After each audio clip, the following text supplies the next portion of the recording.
The military convoys captured on television cameras in the early hours of Myanmar's latest coup reveal deepening ties between the country's military and Moscow. Many of the light armored vehicles on the streets were made in Russia.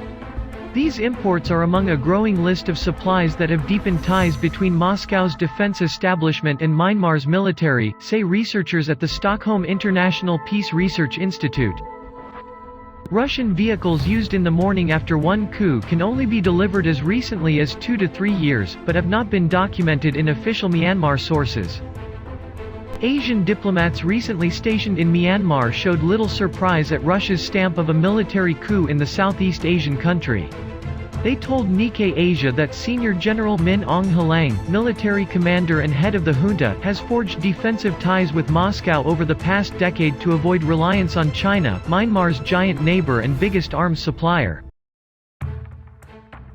The Tatmadaw, as Myanmar's military is called, has pursued a Russian strategy to expand its defense and diplomatic options, said a Southeast Asian diplomat. In the days before the coup, Russian Defense Minister General Sergei Shoigu visited Myanmar to finalize a new arms supply deal, the Panzer S-1 surface-to-air missile system, Orlan 10E reconnaissance drone and radar equipment. Myanmar-based media noted the close relationship between the two generals on the eve of the coup. Min Aung Hlaing has reportedly visited Russia 6 times, including last June to mark the country's 75th annual Victory Day. Myanmar military analysts said it was Min Aung Hlaing's turn to Russia to acquire assets following new directions he was giving the Tatmadaw. He seeks to turn the military into a standard soldier from his legacy as a counterinsurgency force that has battled ethnic separatist rebel groups. Warplanes, armed drones, armored vehicles and air defense systems, said Wiesmann of the Stockholm Peace Institute. Russia supplies 17% of military imports, especially in the form of combat aircraft and helicopter gunships.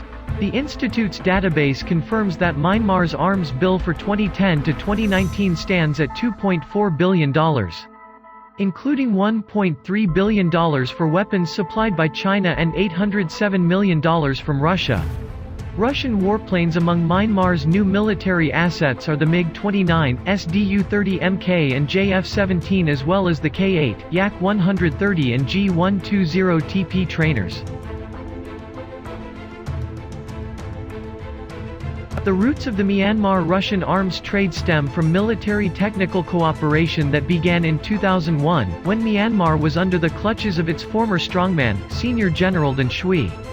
Then came the 2016 Military Cooperation Agreement. This paved the way for thousands of Myanmar military officers to receive training in advanced science and engineering in Russia, reaching more than 6,000 in 2019. A recent documentary broadcast by the Russian Defense Ministry television network with the blessing of the Tatmadaw reveals that many Burmese military personnel speak fluent Russian, notes Ne Yanu.